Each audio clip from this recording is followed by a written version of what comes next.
Уважаемые коллеги, я представляю очередную пресс-конференцию информационного агентства «Татаринформ». Напоминаю, что она транслируется в онлайн-режиме на нашем сайте. И далее уже через ваши материалы все смогут знакомиться с тем, что сегодня нам расскажет наш гость Эдуард Станиславович Радзинский.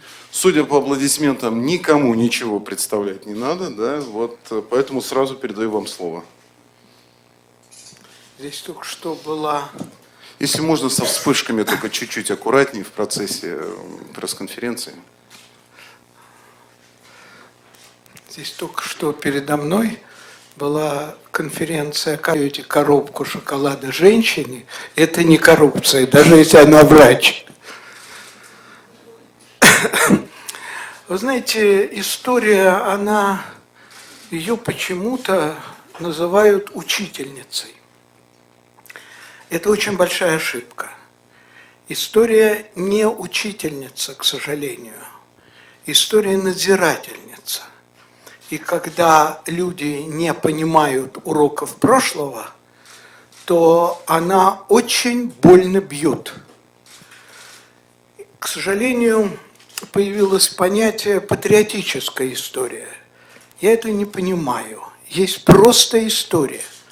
А если из самых патриотических, самых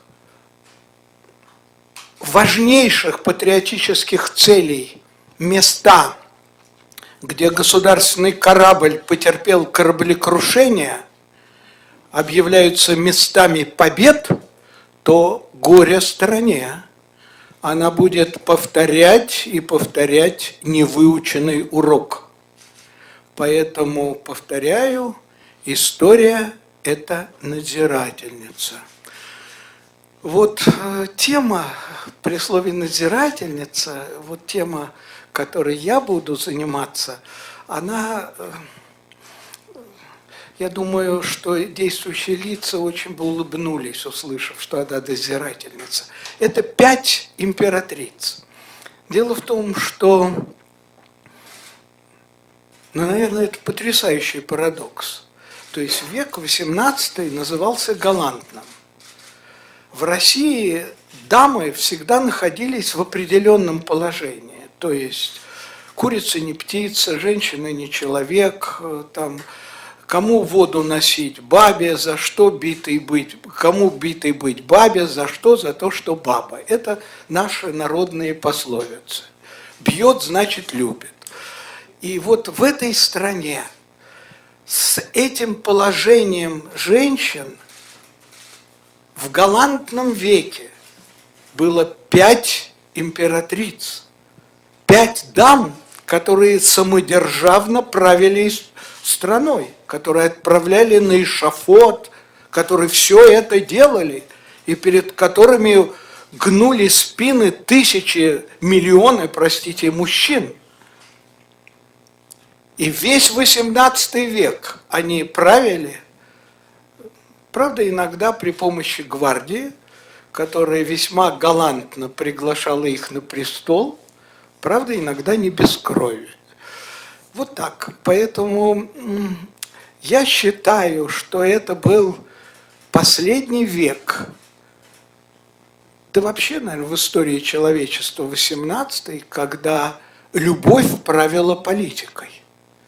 Когда все эти дамы имели обширную любовную историю, необычайно разнообразную иногда историю. И вот это, конечно, восхитительно. Притом любовь, как в последующие века, не пряталась стыдливо, и не было никакого ханжества. Наоборот, она выставлялась открыто. Они гордились своими любовниками.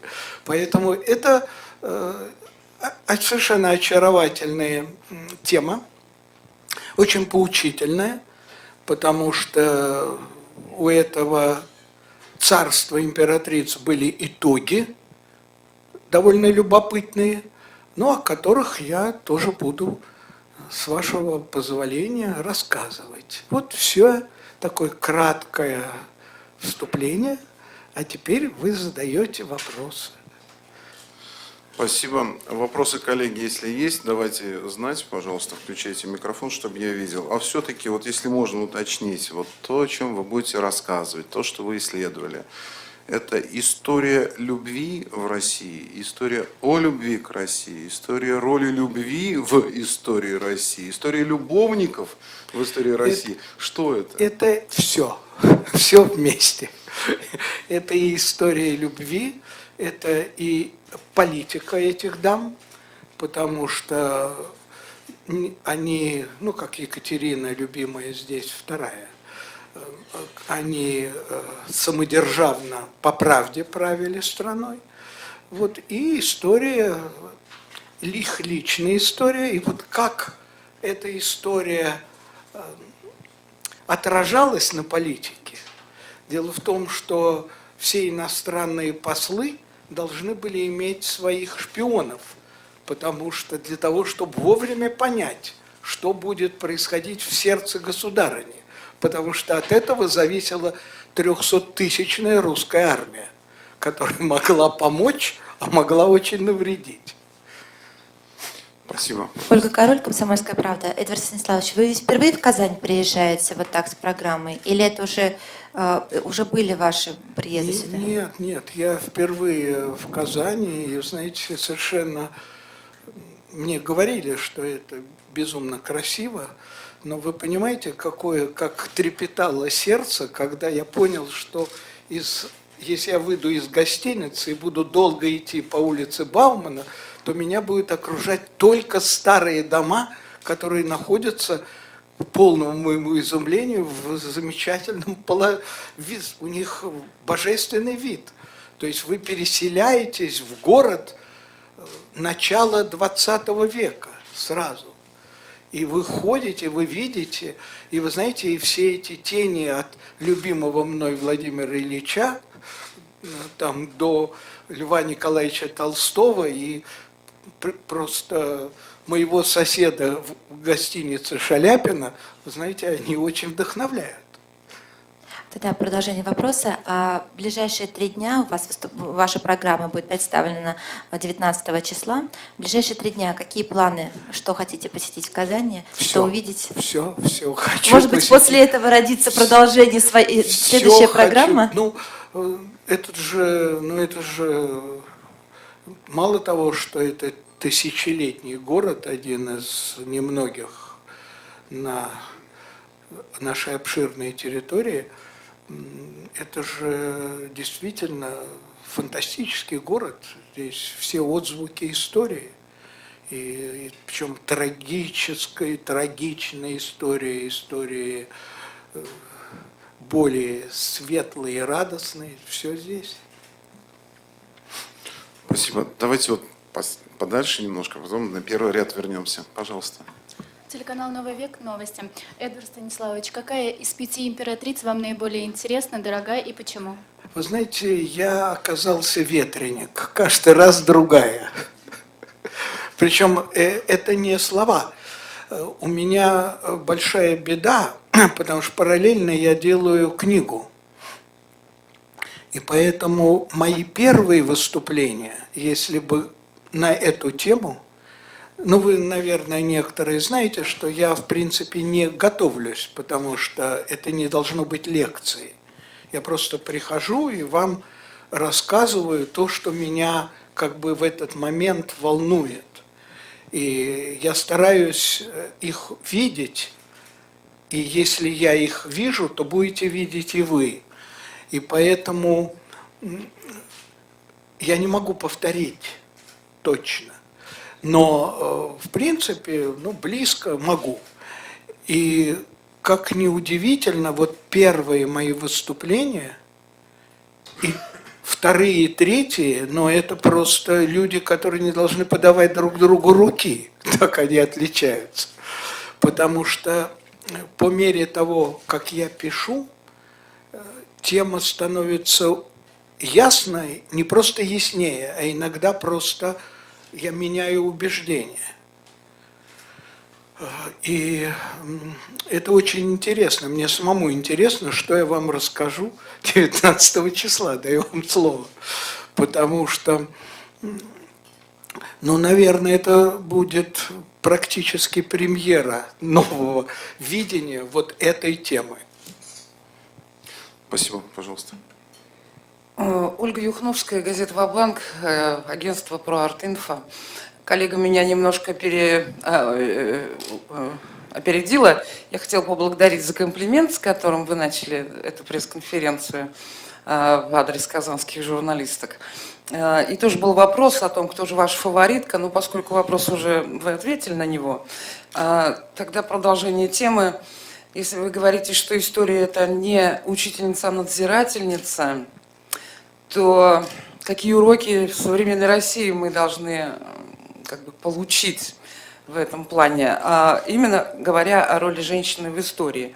И еще следом вот такой вопрос. Одно дело книга, другое дело программа. Как вам удается? Вы же не пересказываете книгу, то есть это совершенно другой формат получается. Вы же Ну, конечно, но просто книга – это фундамент всего лишь, а выступление – это театр. Дело в том, что прежде по специальности я был драматург. У меня было очень много пьес. И когда началась перестройка и все разрешили, у меня одновременно в Москве было 9 пьес сразу. Они шли одновременно. И поэтому для меня, вот когда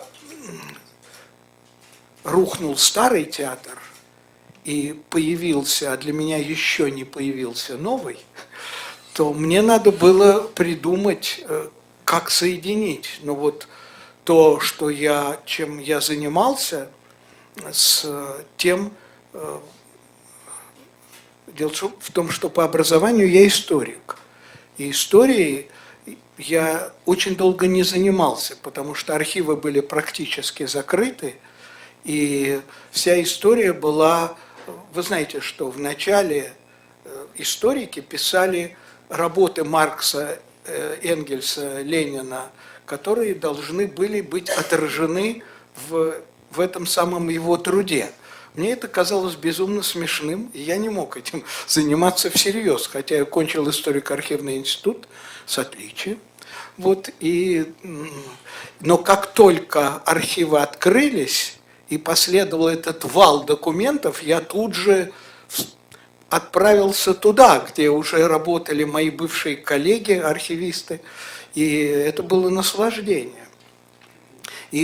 Но забыть про театр я не мог. И тут мне посчастливилось вдруг понять. У меня, повторяю, было 9 спектаклей в Москве, и Первый канал решил снять программу об этих спектаклях. И они меня позвали, чтобы я кратко сказал несколько слов перед каждым. Я сказал несколько слов на 3 часа, и когда я закончил, то они вдруг выяснили, что эти спектакли, сцены из этих спектаклей, может быть, интереснее, если я буду их рассказывать, чем в исполнении актеров. И вот так я понял радость телевидения, то есть радость, когда вы играете тоже.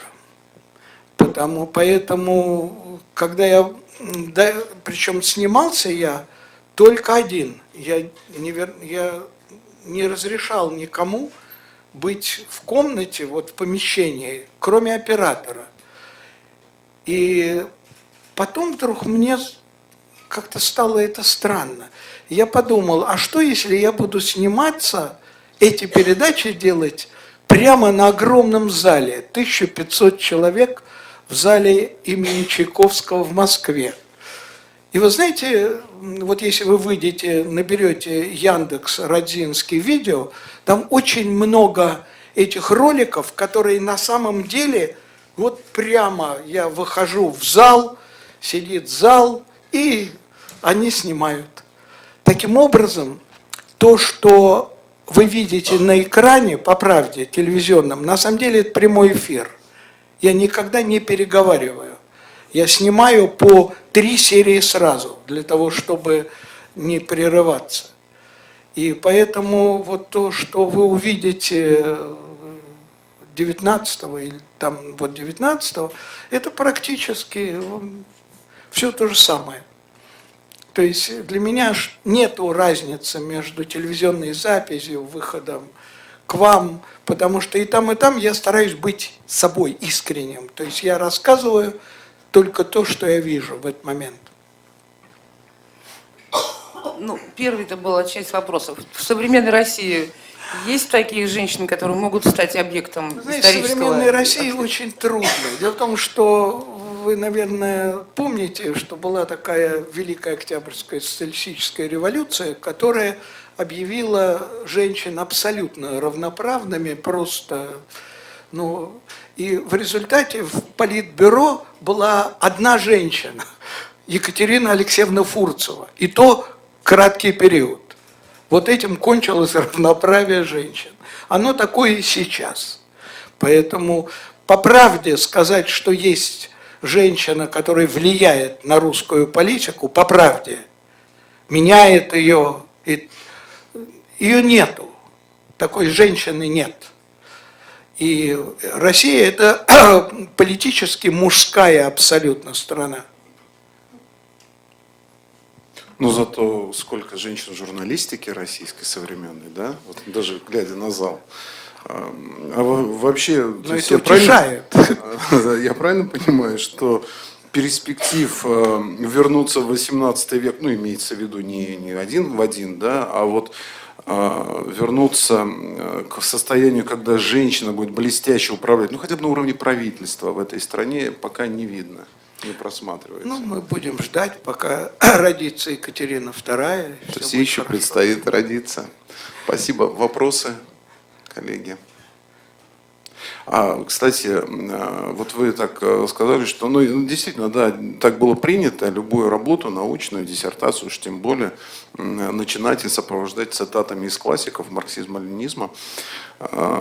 Ну, я правильно понимаю, что в результате, вот, посмеиваясь над этим, не принимая, в общем, этого, вы пришли, в общем, к ленинской теории о том, что кухарки могут управлять государством, изучая 18 век тот же самый. Но я буду рассказывать об опыте управления государством кухаркой. Он продолжался 1,5 года, ну и я постараюсь рассказать со всей большевистской прямотой. Кстати, вот на ваш взгляд, понятно, императрицы, правительницы, самодержавие, практически все в их руках. И все-таки это были женщины, на ваш взгляд, вот вы, углубляясь в их жизнь, в историю того, что они созидали, творили, это были счастливые женщины или все-таки несчастные, как женщины? Вы знаете, каждая из них, особенно последняя, хотели сойти с ума от любви. Никак не удавалось.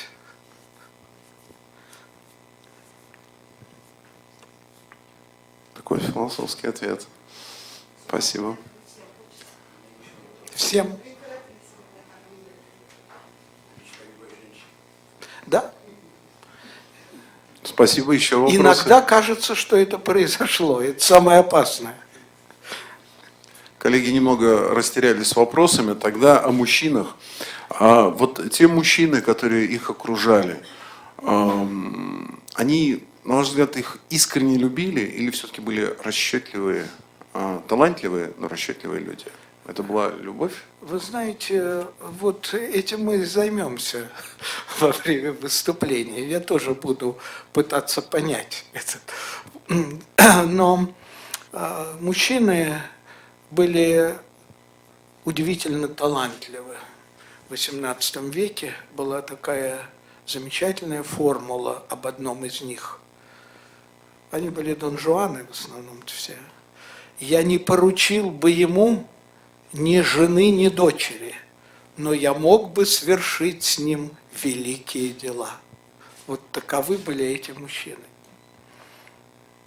Это были огромные размера характеры, И это были отчаянные мужчины. А в сегодняшней России есть такие? На ваш Вам взгляд? знать, я как-то по мужчинам менее На ваш взгляд специалист. историка, вот есть сегодня такие мужчины? Историки не занимаются этим. Историки занимаются политиками. Они скучные. Нет, они не занимаются любовными приключениями. Их выдумывают потом, как правило. Спасибо. Вопрос, пожалуйста. Эдвард Станиславович, РУ-21, Вениамин Силов. У меня такой вопрос. У вас на будущий год юбилей. Что вы в творческом плане планируете к этому Знаете, я не мероприятию? знаю, не понимаю про юбилеи. Должны справлять города, корабли. Понимаете, люди не должны про это ничего знать, если они хотят жить, если они хотят получать какие-то звания и чего-то, то тогда им надо действительно заниматься юбилеями. Я даже про это ничего не знаю. Пожалуйста. Халилул Шамиль, Татар-Информ. Ну, относительно юбилеев вроде как бы все ясно. А как вы относитесь, ваши отношения к 8 марта в таком случае, если вы специалист по женщинам? Как историк. Ну, 8 марта – доблестный день. Дело в том, что Россия очень ценит праздники, поэтому это один из наших праздников и замечательный повод праздновать. Вы знаете, что проходит он бурно, особенно это касается девушек, и тем, чем заканчивается для них 8 марта часто. Поэтому это очень любопытный, народный, нужный праздник. И Клара Цеткин, и все, кто имел к нему непосредственные отношения, уже забыты. Дело в том, что все эти праздники есть не только у нас, даже только они по-другому называются. Счастливый праздник 8 марта.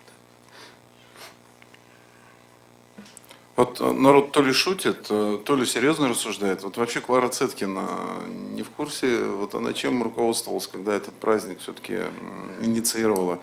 Ее так мужчины довели, или она действительно за эмансипацию так выступала рьяно? Дело в том, что всегда женщины выступали за эмансипацию. И русская поэтесса писала: я хочу быть министром, я могу верить в Бога и буду, и быть министром внутренних дел, но министром я никогда не буду, своих сил я знаю предел.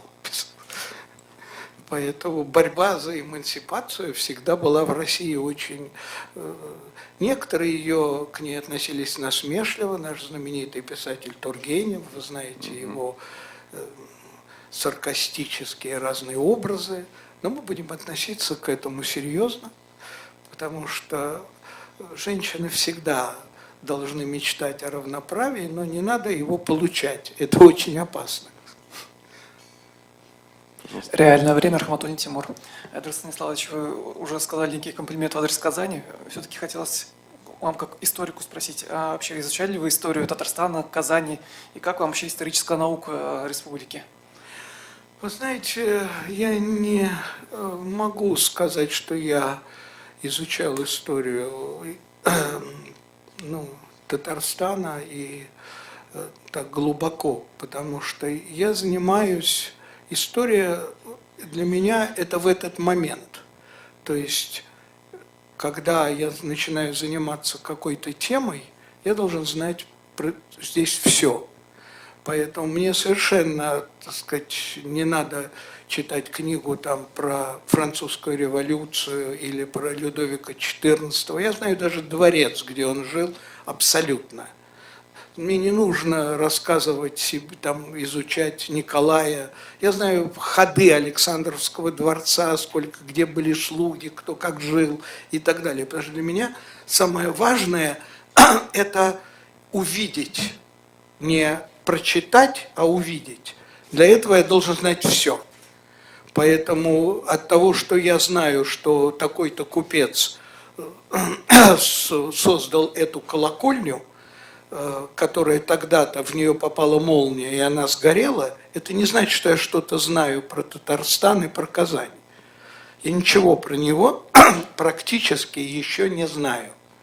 Поэтому для того, чтобы знать, мне надо только этим какой-то период заниматься. Это совершенно другое. Я знаю про Ивана Грозного, и действительно, понимаете, человек, который, ну, действительно убил своего сына, причем не просто убил, там сейчас, вы знаете, есть теория «нет, не убивал», это у нас всегда. То есть у нас два варианта, или все цари ужасные, или все цари прекрасные. То есть мы сдаем историю или члену Политбюро товарищу Суслову, или Бенкендорфу. Поэтому,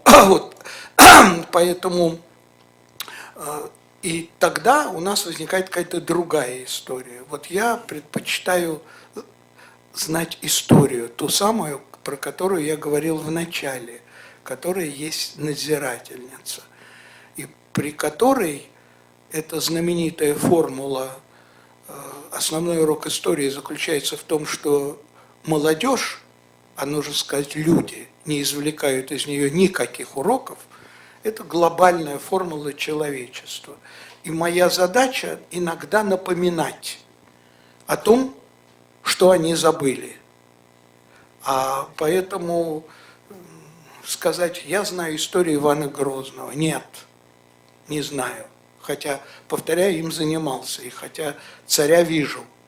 И хотя он не просто убил своего сына, а когда вскрывали могилу, то вот у меня книга есть про Ивана Грозного, там есть реконструкция черепа Ивана Грозного, сделанного Герасимом.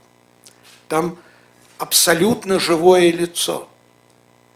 А вот сына он не смог сделать реконструкцию, потому что череп был весь разбит. То есть удар был не один, он продолжал бить. И несчастный Борис Годунов, который пытался защитить, потом лежал долго болел.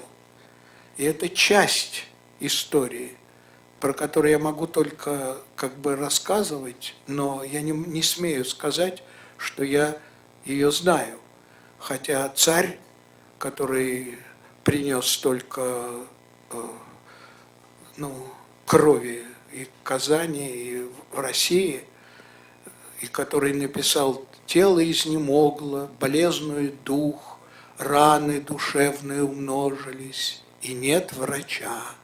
Отплатили мне злом за добро и ненавистью за любовь». Он писал в своем завещании, писал абсолютно искренне. Человек, который убьет своего сына. Понимаете, это трагические личности, которые невероятно сложно понять, невероятно. Но, к сожалению, привычки деспота отражаются на жизни миллионов. И поэтому вы обязаны понимать, потому что часто эти страсти диктовали политикой, и часто эти страсти меняли судьбы поколений, стран, истории. Эдвард Станиславович, говорят, что историки – это абсолютно особенные люди, что они не похожи на всех других. Вот какие черты характера вы в себе замечаете именно от историка? Сразу скажу, я не историк. Я писатель, который пишет об истории. Это совсем другое. У историков какие-то, наверное, жуткие черты характера. Или, наоборот, прекрасные. Я не знаю. Да я и своих-то вам не могу рассказать. Каждый раз, когда что-то происходит в моей жизни, я думаю, боже мой, это я? Нет, это... Человек есть сюрприз для самого себя, причем ежедневный. Спасибо. Еще, кстати, вот об истории это очевидно, и все-таки чуть-чуть по-другому пытаясь зайти на вопрос, который уже от коллег звучал. Вот в современном мире что-то вас тревожит? Вот вы видите нечто, что могло бы стать потом, наверное, предметом глубоких исторических исследований и выводов? Я вам скажу... Или пе- вообще на Я современность не понял. обращаете? Ага, внимание. Печальную вещь. Я не совсем как бы участник. Я свидетель. Моя задача как бы наблюдать. Если идет толпа куда-то, вы меня никогда в ней не увидите. Потому что, но я ее опишу обязательно и должен понять, зачем она идет. Поэтому, скорее всего, это Пимен, тот самый монах-летописец, который описывает. Понимаете, он не Отрепьев, он не участвует в политике, он участвует, он пытается понять направление века и пытается предостеречь живущих в этом веке в меру своих сил. Спасибо. Еще вижу микрофон, да? Вопрос у вас? У меня вопрос. Можно? Нет? Ну, давайте, хорошо. Скажите, это уже от другой темы. Скажите, пожалуйста, какой же дворец, который вы изучали сами, дотошно, у вас самый любимый?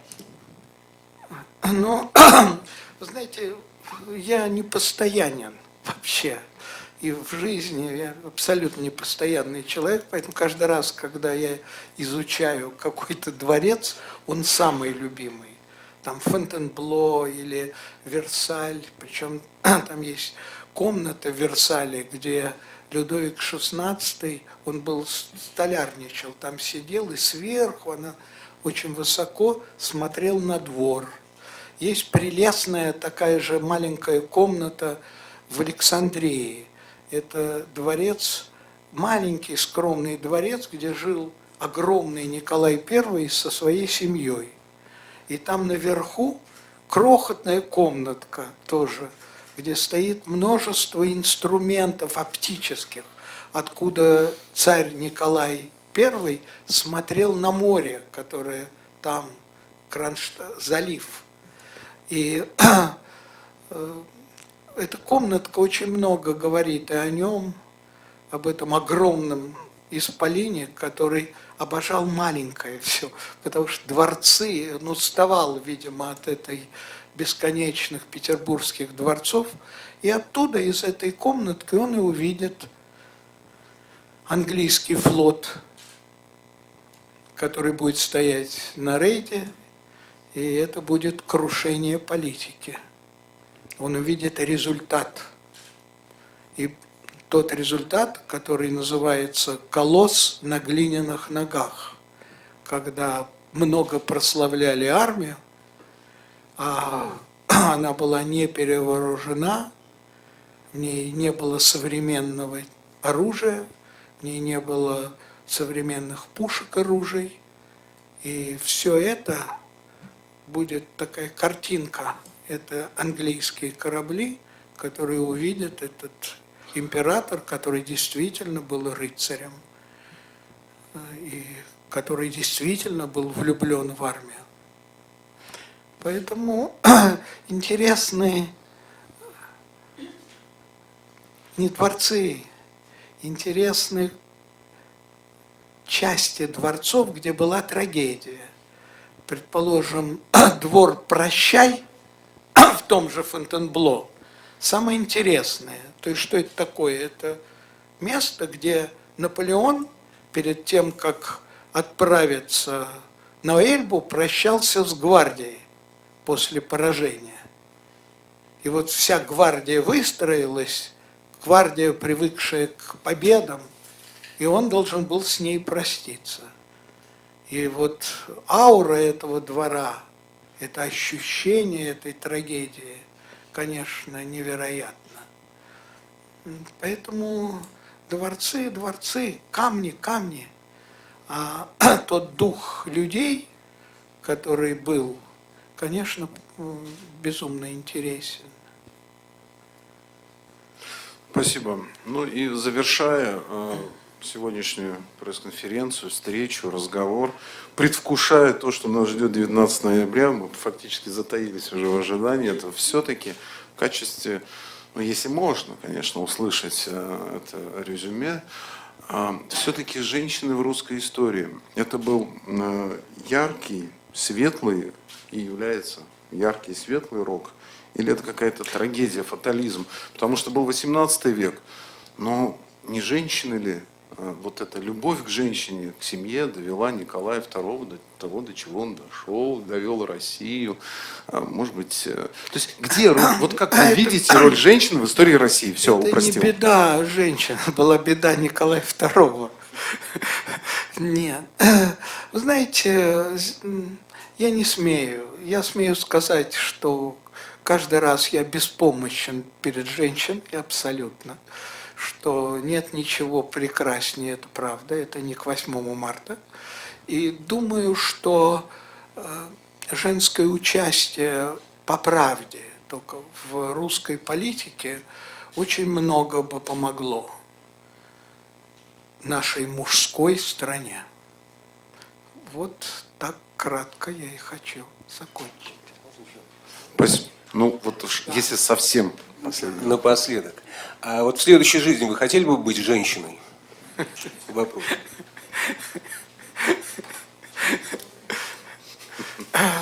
Знаете, там был такой поэт, князь Вяземский. У него было стихотворение, которое кончалось так: «И обещают, что будет продолжение впредь. Благодарю, с меня довольно. Так надоел мне первый том, что мне подчас и думать больно, что я засяду на втором». Спасибо. Аплодисменты. Спасибо.